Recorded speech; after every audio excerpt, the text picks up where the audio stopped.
Well, Tony, I know we've spoken plenty of times about Boleyn Ground memories, but the final game's now nearly here, just tomorrow against Manchester United, and how do you feel about that? I'm a bit apprehensive, I've got to be honest.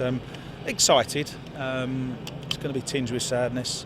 I honestly don't know how I'm going to feel. I'm not just speaking for myself, I think I'm speaking for all fellow Hammers and all the supporters that are going to come to the game tomorrow night. I think we're all excited about what will be hopefully a good evening. Hopefully they can beat Manchester United and sign off with a win.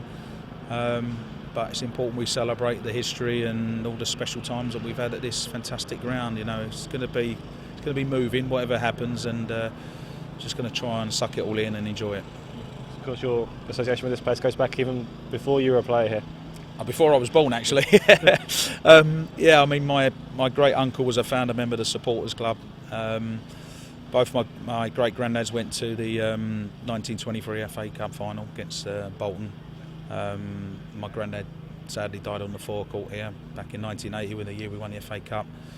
So you know, listen, I look at myself as extremely lucky. I grew up with my mum and dad, nans and granddads, great nans, great granddads, all West Ham fans. I was born in West Ham. You know, I love it on my birth certificate, on my passport. Where was you born? West Ham. I love it. It's fantastic for me. So it's, you know, the history doesn't go back to when I made my debut. It goes back well many years before that. And you know, the club's been here since 1904, and you know, my family really has been a part of that ever since they arrived in the East End. So how much of an honour was it to step out on that pitch and play as you did for West Ham United? Huge honour. You know, words can't really describe it. I just scored my first goal against Spurs down at the South Bank end, and just so many great memories. Really, you know, it made it special for me I think it's special to play for West Ham anyway, but to be a supporter and play for the club, I think is a great honour, a great privilege. Really, you know, Mark Noble's going through exactly the same now, which is great as a West Ham fan. But I had fabulous times here. You know, in total, I had 9 years in the 2 spells at the club, and I look back with nothing but fantastic memories. As you say, it's exciting times, and it's a huge match tomorrow. And if West Ham win, there's implications for hopefully a European place.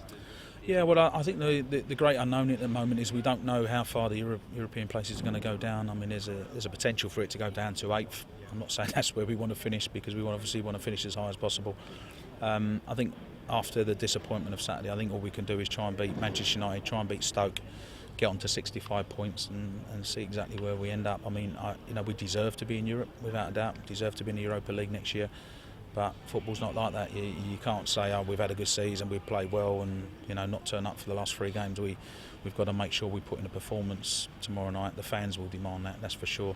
And if we can get a positive result, even a point will be a positive result, and that sets us up nicely for the away game at Stoke at the weekend.